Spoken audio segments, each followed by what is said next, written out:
Du Trizac. Peu importe la manière qu'il choisit de s'exprimer, ses opinions sont toujours aussi saisissantes. Bon, on va revenir sur la laïcité. Je pensais que c'était un débat que tu as réglé, mais c'est quand tu fais affaire à des crinqués religieux, là, des extrémistes, des intégristes, ça l'est jamais.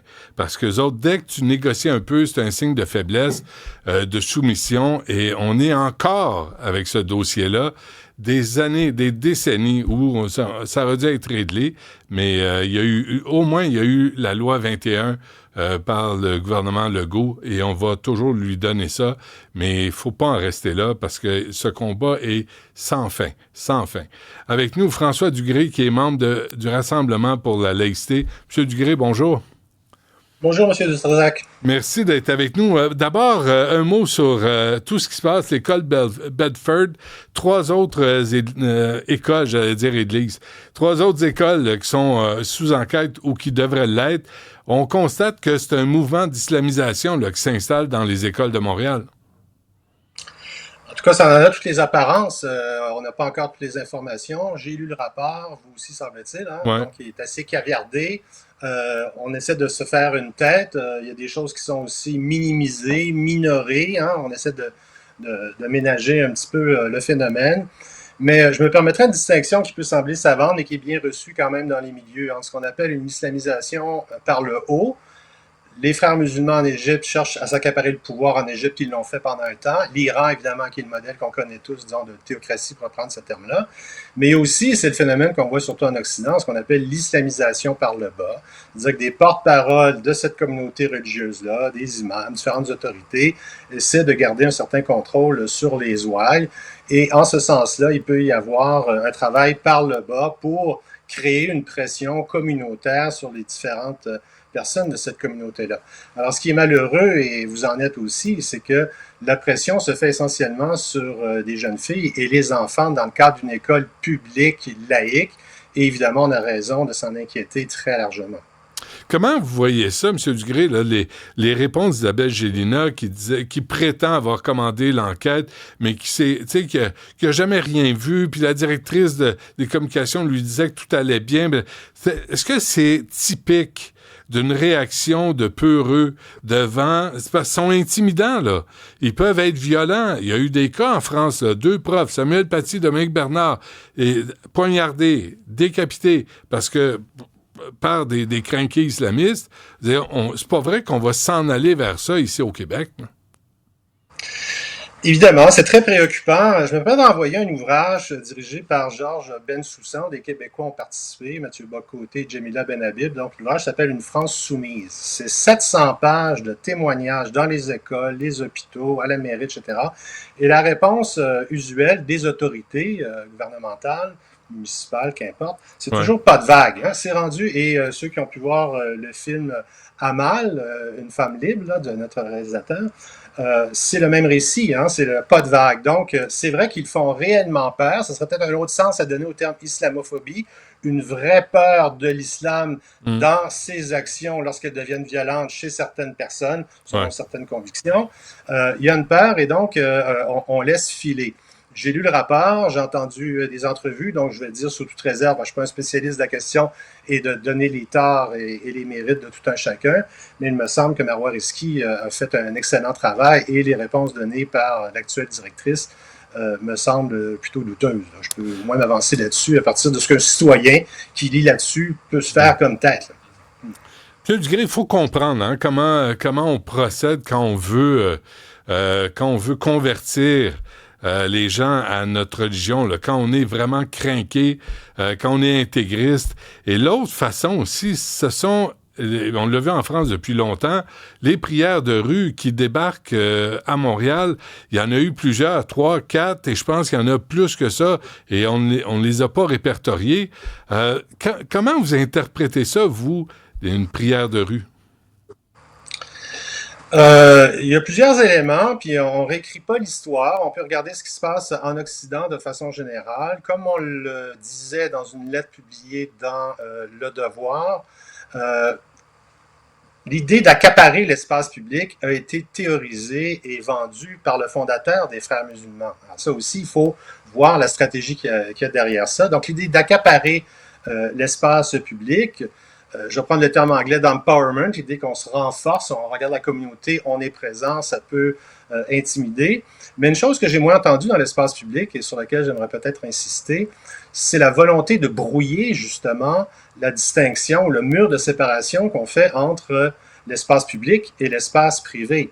Dans le cas de la prière au coin des rues Stanley et Sainte-Catherine du 7 juin, j'avais vérifié, il y a une mosquée Al-Salam juste à côté, vraiment à quelques pas. Donc, il n'y a aucune raison de faire ça dans la rue. Alors là, c'était nous qui poser la question, pourquoi est-ce que vous faites ça? Surtout si vous n'avez pas demandé d'autorisation, vous empêchez les gens de circuler librement, les automobilistes comme les piétons, cyclistes, etc., et sans que les autorités semblent s'en émouvoir particulièrement à la ville de Montréal.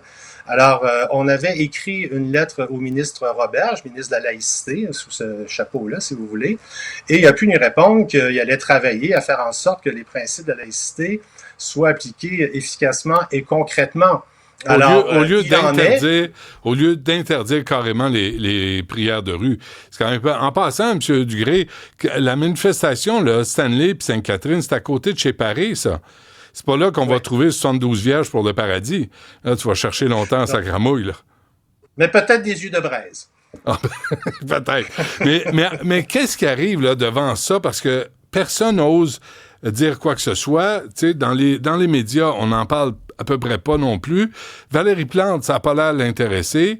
Fadi Daguerre, moi, je l'ai pas entendu se prononcer sur les prières de rue. François Bonnardel, M. Roberge. Il me semble qu'il y a un paquet de gens qui pourraient dire, excusez-moi, là, au Québec, là, il n'y aura pas de prières de rue, puis ça va vous prendre un permis pour le faire s'il y a lieu.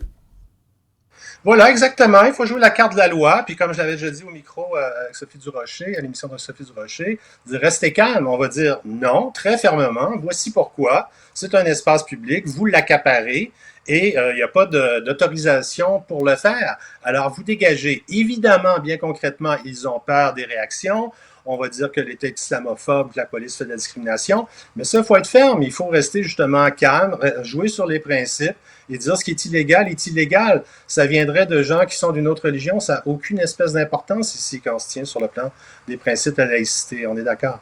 Mais le caractère des Québécois, là, de pas de chicane... Tu sais, on se bat pour la laïcité. On s'est débarrassé de l'Église. On l'a tué assez dit. Est-ce qu'il faut encore le répéter?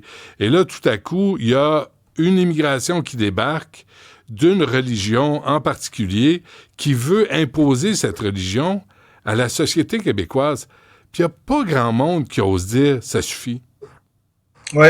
Ben, moi, je dirais que lorsqu'on parle de l'imposer aux Québécois, le prosélytisme se fait d'abord et avant tout par chez les musulmans eux-mêmes. Donc, d'avoir une emprise sur cette communauté-là et montrer qu'une bonne musulmane, par exemple, est voilée, qui plus est les fillettes, d'où ce lien bizarre, douteux, hein, n'est-ce pas, entre l'école de Bedford et le centre communautaire d'Arlington. S'il y a la fête de l'Aïd qui se déroule dans une salle à l'école, là, on vient brouiller encore une fois un espace privé par rapport à un espace proprement public.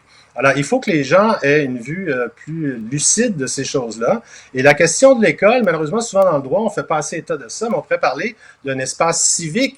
Il faudrait s'entendre sur les termes puis bien nommer les choses pour dire que c'est un espace qui n'est pas tout à fait public ni privé et on devrait justement le préserver de toute forme de pression communautaire. Alors, on pourrait aller plus loin dans la laïcité, c'est-à-dire au-delà de la loi 21.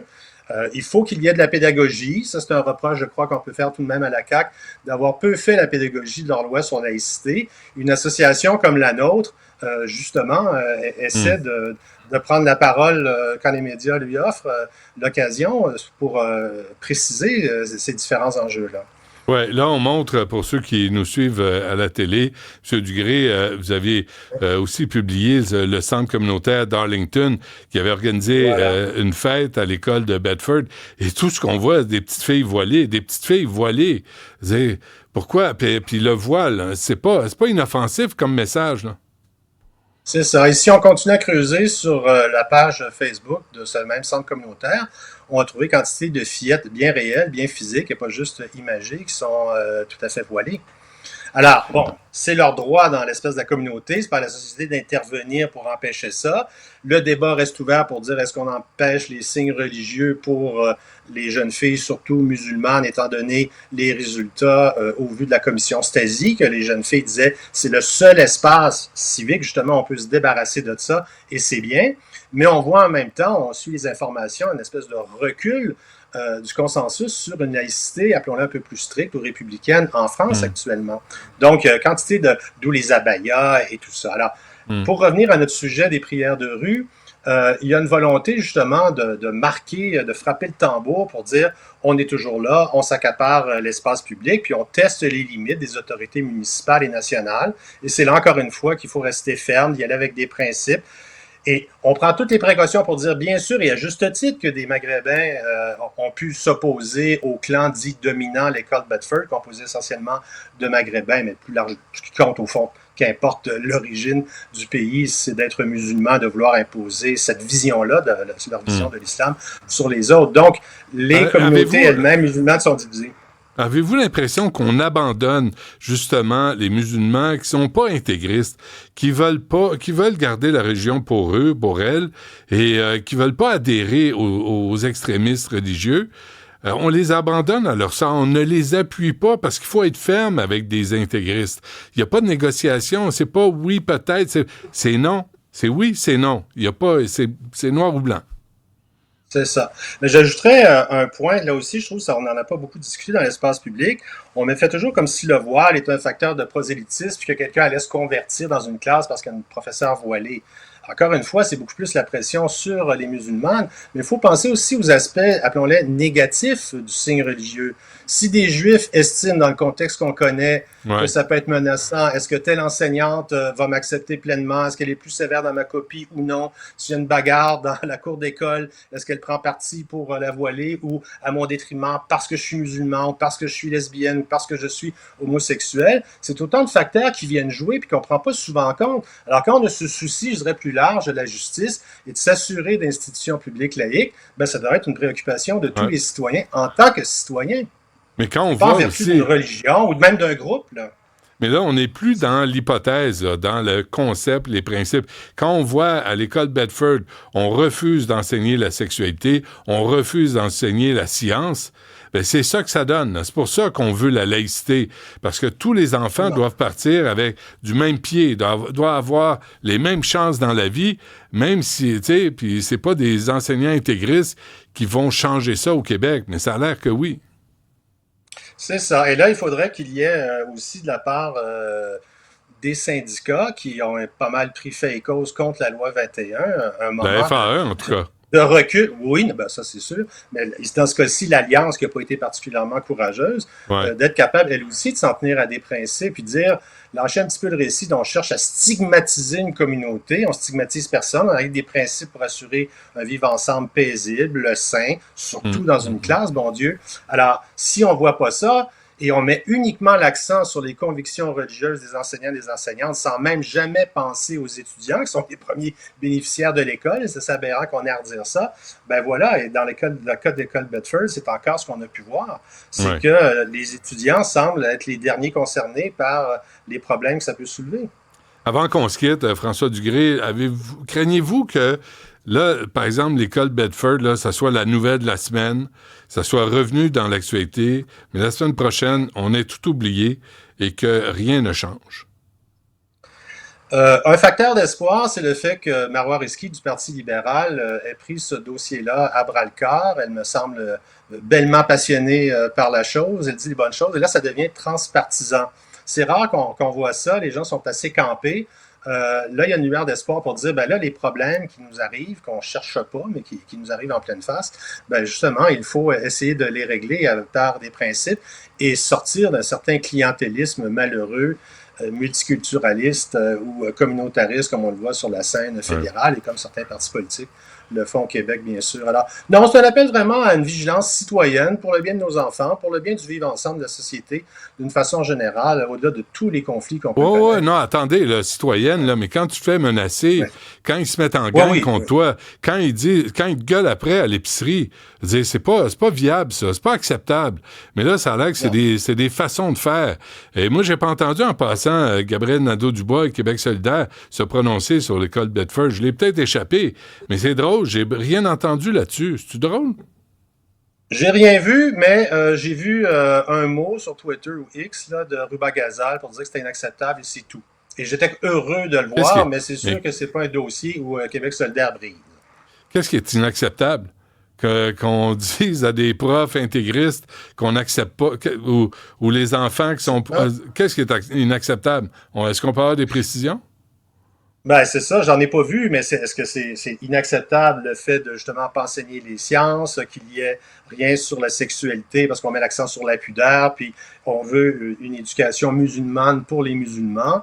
C'est ce Ouais. qu'on a vu avec, vous vous souviendrez, le défi L, là, où une musulmane voilée rêvait d'une DPJ musulmane Ben oui. afin que leur fille ne s'assimile pas à la société québécoise. Alors, ce qu'on appelle en France le séparatisme, on avait un cas très concret ici. Alors, c'est absolument inacceptable dans nos écoles publiques laïques.